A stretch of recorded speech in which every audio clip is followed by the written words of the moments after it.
Good afternoon, everyone. My name is Wendy Chun-Hoon. I direct the Women's Bureau at the United States Department of Labor. And in representing the needs and interests of women workers, the Women's Bureau closely monitors what women's employment looks like across the country. Today's Jobs Day, as we call it, and the February jobs numbers show tremendous growth. However, these gains are not gender neutral. Women's recovery continues to stall. There are now more adult men employed than pre-pandemic, meaning that adult men's employment has fully recovered. But meanwhile, there are 1.5 million fewer adult women in the labor market than before the pandemic, and Black women have recovered the least. This is in large part due to the jobs that women work in. Women are more likely to be concentrated in lower paid service sector type jobs than men. And these are the types of jobs that are most vulnerable to economic contractions resulting from routine economic downturns, but also catastrophic events like the global pandemic. The private sector has an important role to play in the urgent task of eliminating barriers that prevent women, and particularly women of color, from accessing career pathways to advancement. And that is why I'm so excited to be here today with this great group of speakers who are helping women find diverse pathways to prosperity. Today we have Amanda Brophy from Google. We have Judalyn Cassidy, founder of Tools and Tiaras, Inc. And we have Alejandra Ceja from Panasonic. Welcome, everyone. I'd like to start off with some background on each of your organizations. So just want to invite you to please give us a brief overview of how you're helping to close the skills gap. Judalyn, would you like to start? Yes, I'll start. So my name is Judalyn Cassidy. I am the CVO of Tools and Tiaras, Inc. And I'm also the feminist plumber. I am a union plumber.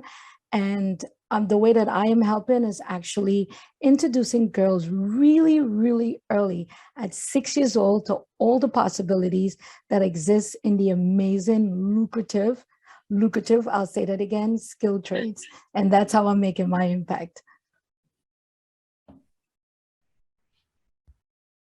Thank you so much, Amanda. Would you like to jump in? Yes. Hey, everyone. Amanda Brophy here from Google. At Google, we really believe that the technology we create should be available to anyone, regardless of gender, age, zip code, or race.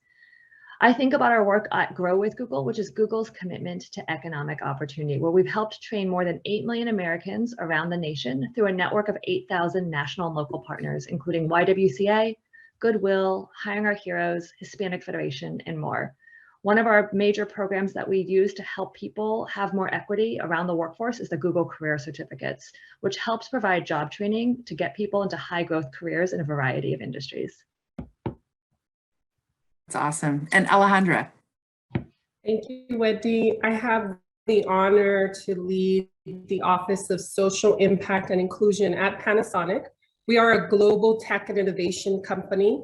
We recognize the fastest growing jobs of the future are going to require strong STEM literacy and STEM proficiency, which is why at Panasonic, we are committed to investing in educational programs that help prepare our students, especially our young women and girls, for success in the global 21st century. I'm looking forward to sharing with you all in today's discussion some of the initiatives and partnerships that are underway across North America to help close the STEMs gap, and most importantly, to help inspire, support, and increase the representation of women and girls in STEM. Thanks, Alejandra. Thanks all of you for giving us just a little taste of what you're about to share with us, and for your leadership in this really diverse set of industries and sectors across our economy. So I want to dig in a little deeper. Male-dominated occupations are those where women make up less than 25% of the workforce. They're otherwise called non-traditional occupations for women. In the United States in 2020, we had about 6.5% of women working full-time in these occupations. And right now, we're facing a good job shortage in key supply chains that's also causing economic challenges. And simultaneously, we're seeing some major investments to create good jobs to rebuild America's infrastructure. So frankly, we need everyone's talent in the labor force right now. What benefits would we see if we were able to really diversify our talent pool and get more women in these kinds of fields that you're talking about and leading in? So why don't, Alejandra, do you want to go first this time? Yeah, absolutely. I think if you give women the opportunity to lead, they will lead and they will make significant contributions in the workforce.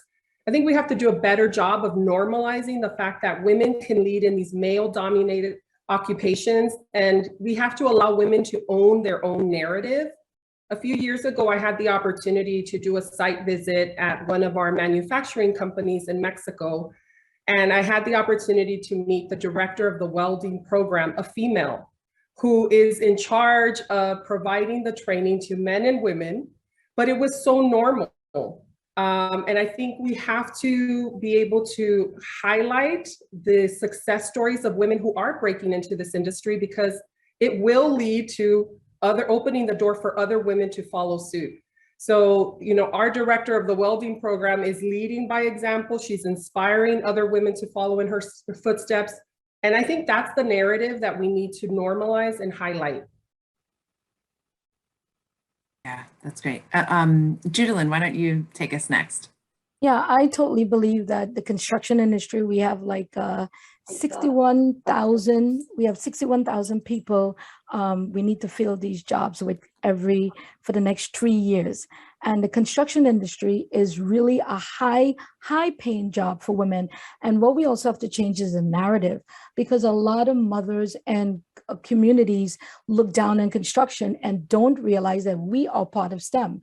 We are the science, the technology, the engineering, the beautiful art, the buildings that you see, and the mathematics. So we want to change those narratives, and we also want to make women know that they are welcome. And I think if companies make that shift and know that you want to hire that 51% of the population who actually does 50% of the world's work, and we only get 10% of the world income. If you want that portion and you want to make money, let us change the way we advertise and get the sisters into this job, because being a plumber changed my life. Coming from Trinidad and Tobago, really poor. I came to this country, I was a nanny, a housekeeper, and now I'm the world's feminist plumber, and I love every minute of it. So I want to see more women in these jobs, especially since we're going to invest so much money. Let us do it with intentionality and making women know that we do want you. We want you here. Come on over. So inspiring. Amanda. You know, the only thing I would add is, first, I plus one everything, but the only thing else I would add is that a more equitable workforce helps everyone. You know, and I think when you think about the pandemic, more than half of women have thought about a career change during this time. And I read this interesting statistic that basically said if we could have more women in the paid workforce, that when we had real gender parity, we actually could see an increase in the US economy of $789 billion. And to me, the more that we can create this more equitable workforce wherever we are, regardless of industry, and we have to do it together, that is how we can benefit and help everyone. That is a very powerful number. Judalyn, I want to come back to the story that you were telling us. You know, can women see themselves, and can young women see themselves in really, as you said, lucrative jobs, for example, the construction trades? You are clearly an advocate for equity in the skilled trades. But the data are a little disappointing, very disappointing. The number of women in the construction industry has recently increased. It's now at about 4%, but that's up from, 3% in the 1970s. So why do you think this change is happening at such a slow pace? Because we haven't actually shown women that we want you. There's data that shows that I think it was 47% of women actually don't stay in construction because of harassment and because of not getting training. 41% said they don't stay because the skill is not being taught to them. And you know what was the actual lowest number? 13% of that group of 2006 women said they left because of the job. That's a low number. So the work is not hard, but you have to make women, especially women of color, feel like we belong.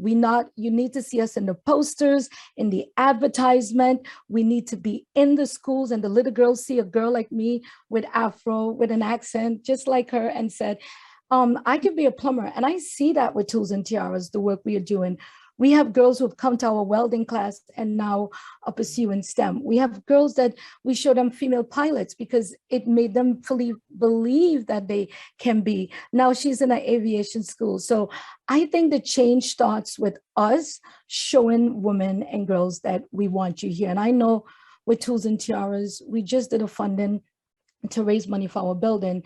And I know the brothers, our allies are ready because our biggest donors was the men. So men are ready and we want to equip you with the tools to bring us on. So bring more women in and we definitely can make a change in the construction industry, and the growth don't have to be that slow. We can do it together. We definitely can do it together. Mallies, I'm remembering that. Thanks, Judalyn. Amanda, I want to go back to something you said about the program about Grow with Google. You know, you've created this flexible online training to put workers really on the fast track to jobs in these high growth fields. It sounds exactly like the sort of thing that we need right now, to your point, to make sure that everyone is in the labor force and in the careers that they want to be in. So can you say a little bit more about how these programs work and also some of the results you're seeing? Yeah, of course. So as I mentioned earlier, the Google Career Certificates help provide online job training to help prepare people for jobs. And actually what was really interesting was this was actually comes and stems from a need that Google had internally, which was how do we bring in more diverse talent and we can teach with skills. So we actually started with a pilot in our IT support work. So especially now with the pandemic, with how do you fix your computer as you're thinking about things, how do we ensure that we have skills-based talent and use this as a way to bring in and diversify more individuals, like whether by gender, race, etc., so that we can bring those talents to Google. And so what we've done is we've created a program in fields like IT support, project management, data analytics, and user experience design to help get people jobs in these entry-level roles. We've had some great results. 70,000 Americans have graduated from the program. 75% have a positive career impact, so a job, a promo, a raise. And over half of these folks are from underrepresented groups in tech, including female, Black, Latino, or veteran. And so to us, what's really important is that it's not just a training program, because no one wants to do training. What you want to do is have something to get a better life. And so what we've done is we've built kind of some wraparound associated to this. So we have an employer consortium, so companies like Verizon or Walmart or Google will actually hire these graduates. We're in hundreds of community colleges in CTE or career and technical high schools across the nation. And what we really thought about is working with even nonprofits to provide wraparound support to ensure that folks, whether they're female, from underrepresented groups or underserved groups without college degrees, have the pathways to be successful and get jobs wherever they are. Yeah, that is critical. Alejandra, I want to bring your voice in and tell us about Panasonic's focus on girls and young women. Well, similar to Judalyn, we're focused on early interventions, in particular around STEM interventions for young women and girls. And two partnerships that I want to highlight that we recently launched are one with the Million Girls Moonshot. It's an initiative that's created by STEM Next. It provides young girls with the support and the resources they need to combat the false narrative that we know exists around women in STEM, and really helping us redefine what is possible. What are those careers in STEM? So through the Moonshot Initiative, we're working to reach 1 million middle school girls through after school and summer programs by 2025. And another new initiative that we recently launched is with STEM Forward. This initiative is a new education program. It's in partnership with Discovery Education and our Olympic champion, Katie Ledecky, that provides students, educators, and families with dynamic digital resources to explore how technology improves lives and how it can lead to a career in entrepreneurship. These resources are free and available currently. They are designed for grades 3rd grade through 8th, and it includes everything from family activities to get the family involved, tools for teachers, activities for students, and a very special virtual field trip is included with Katie Ledecky, and it provides a behind the scenes tour of of our Panasonic Innovation Centers. So through this initiative, we're expecting to engage a total of 400,000 young women across the country. And lastly, I'm really proud to share that, Panasonic in North America is being led by Megan Lee. She's our first female president and CEO. This is historic for our company, and I really do hope that it inspires a new generation of women in tech. These forums are important for us to really elevate the stories of those women pioneers in every industry. So it's really important for us to leverage public-private partnerships and talk about the success of women like Megan who, are breaking that glass ceiling. Yeah, that is so critical. That is really exciting work. I think I have time for one more question for you. And, in many ways, several of you have already touched on it. And I'm just going to go ahead and use your word, Judalyn, but say a little bit more about what the role that male allies can play in helping to really shape industries and organizations to make them more welcoming to our young women. Yeah, definitely. I wouldn't be where I am if it wasn't an amazing man who was a superhero and to me and helped me get into the union. And through his mentorship and sponsorship, he helped me attain the career that I have now. So when he did that, he didn't know it was going to pay dividends, and I was going to start a nonprofit that inspires girls. So I want to see more men stepping up and being like Brian, because the fact is I couldn't become the world's best plumber, self-proclaimed, if Brian didn't teach me, right? But the reality of it is most of these male-dominated careers, men are going to be our teachers. So not just be our teachers, but also help us to rise to those positions in leadership. And I think that's where the construction industry, we're not doing the best job. I would love to see more women like me in leadership, in companies in construction, in the union. And I think by doing that, all of us will profit. 35% more profit if we are really intentional with our diversity. So I think that's how they can definitely help. They have the power to make the changes. And before I just sign off, I just want to say, like, watching President Biden with 2 women of color standing next to him made me cry, because he used his power to make change. And that's what we need. We need men to do that because we don't have that power. We have the numbers, but we don't have the power. So that's how men can help us. Alejandra or Amanda, whoever wants to share next. Sure, I'm happy to jump in. I completely agree with Judalyn. I think our allyship is important, but action is key and it's critical. Every organization should have a DEI strategy or should be developing a DEI strategy. I think our male allies can help influence to ensure that there are key goals that are inclusive of women, that track progress for women. So it's something that I'm currently in the process of helping Panasonic think through our DEI strategy. And I know that, women is going to be a key indicator for us to make sure we continue to build the pipeline early on and plant the seeds early on in our K through 12 system, our higher ed system, and really, make sure that we are an inclusive workforce that is ready to embrace the women in every role across sectors of our company. So I think action is going to be key, and I think our male allies can really help influence a lot of the DEI strategies that are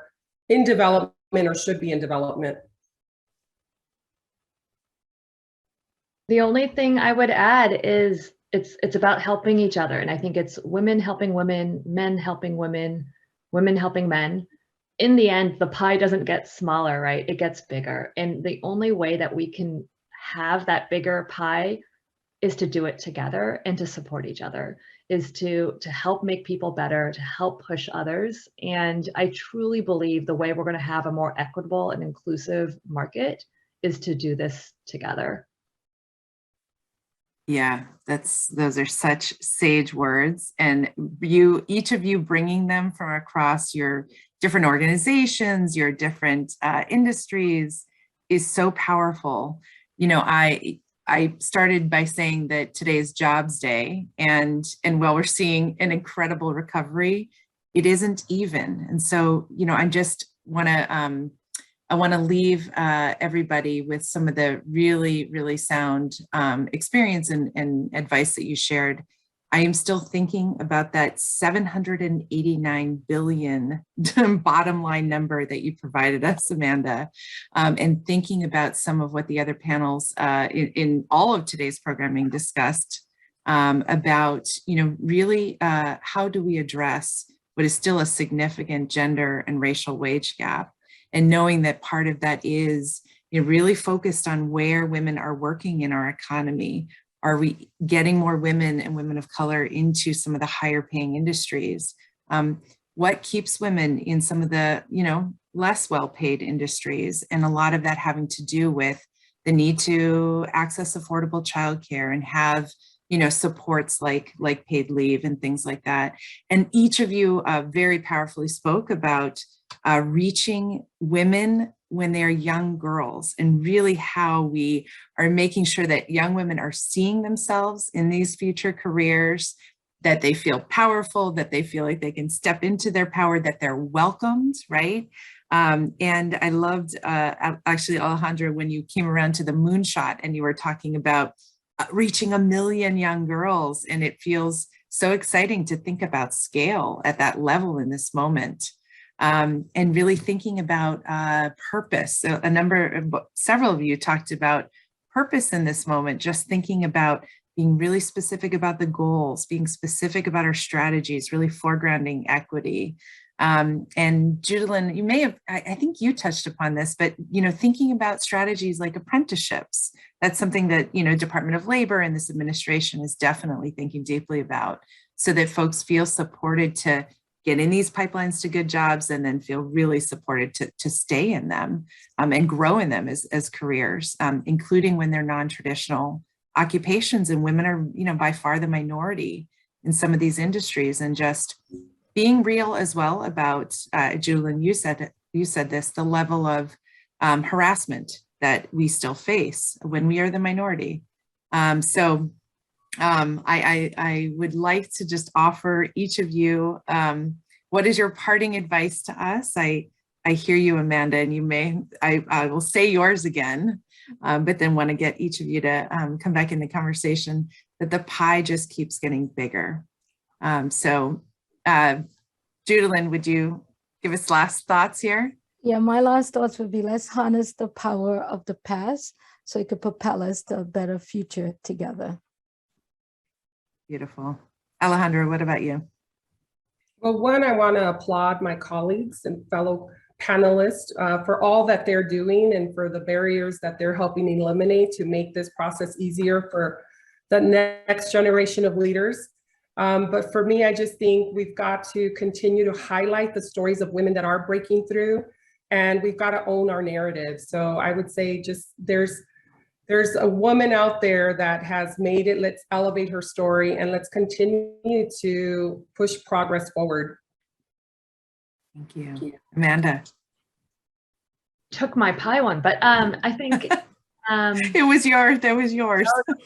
It's to me, I think it's, you know, we've come so far, but there's still so much more to go, and we can do it together, and we need to do it together.